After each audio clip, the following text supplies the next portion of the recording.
আসসালামু আলাইকুম। ওয়ালাইকুম আসসালাম। মহান স্বাধীনতার ঘোষক, বহুদলীয় গণতন্ত্রের প্রবক্তা শহীদ রাষ্ট্রপতি জিয়াউর রহমানের আজকে ৪৫তম শাহাদাত বার্ষিকী।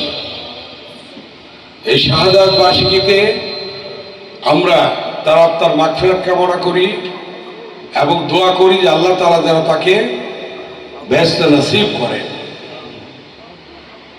শহীদ রাষ্ট্রপতি জিয়াউর রহমান এদেশের স্বাধীনতার জন্য কি করেছেন আপনারা জানেন।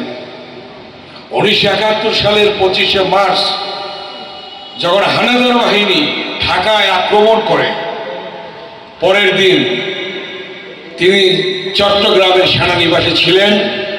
সেখান থেকে চট্টগ্রামের কালুরঘাট বেতার কেন্দ্রে গিয়ে স্বাধীনতার ঘোষণা দেন। ঠিক কিনা কথাটা? এবং তার ঘোষণার মধ্য দিয়ে বাংলার আবাল বৃদ্ধ দামাল ছেলেরা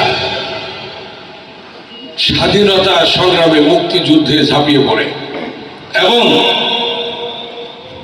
আপনারা জানেন এরপরে সেনাবাহিনী, বিডিআর, পুলিশ এবং বাংলার দামাল ছেলেরা মুক্তিযুদ্ধে নেমে আসে।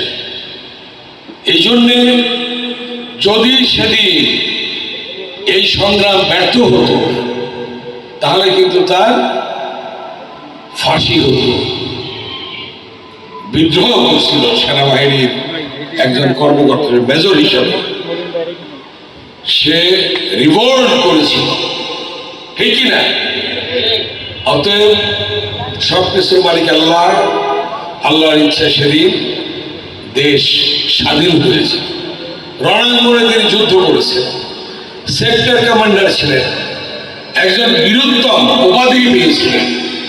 শহীদ রাষ্ট্রপতি জিয়াউর রহমানের নামে কিন্তু বীরুত্তম আছে। সেই জিয়াউর রহমানের আজকে ৪৫তম শাহাদাত বার্ষিকী। এই শাহাদাত বার্ষিকীতে আজকে আমি সকালে যখন শহীদ রাষ্ট্রপতি জিয়াউর রহমানের বাজারে যাই, এক বাক্যে এক কথায় সকলে ধ্বনি ছিল যে আজকে স্বাধীনতাকে আমাদের রক্ষা করতে হবে।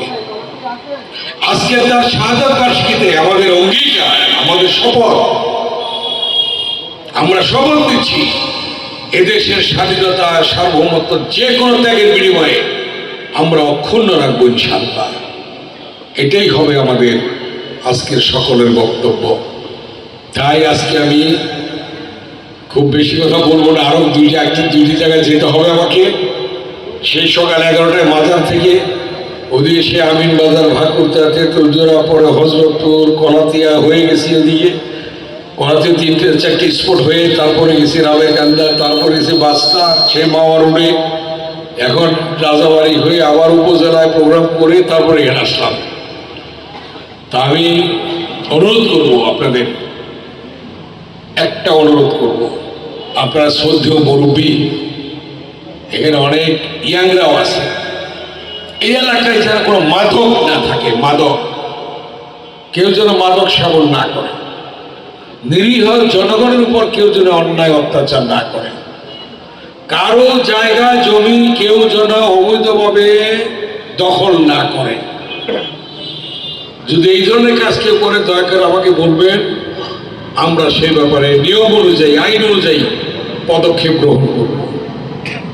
আমরা ঢাকা দুইটি একটি শান্তির নীড় হিসাবে দেখতে চাই। শান্তির নীড়। আমাদের মাননীয় প্রধানমন্ত্রী জনাব তারেক রহমান বলেছেন মাদক নির্মূল করতে হবে, পরিষ্কার পরিচ্ছন্নতা অভিযান চালাইতে হবে, চালাইছেন। ডেঙ্গু জ্বর হয়, চিকনগুনিয়া হয়, উনি ঘোষণা দিলেন প্রতি শনিবারে পরিষ্কার পরিচ্ছন্নতা অভিযান চালাবেন।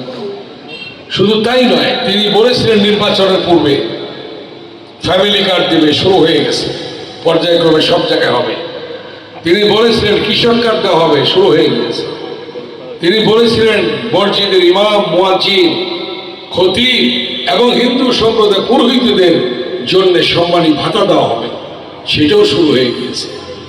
অতএব সকলে মিলে আমরা এই দেশটাকে গড়ে তুলব একটি স্বাবলম্বী দেশ হিসাবে, আত্মনির্ভরশীল দেশ হিসাবে আমরা এই দেশকে গড়ে তুলব।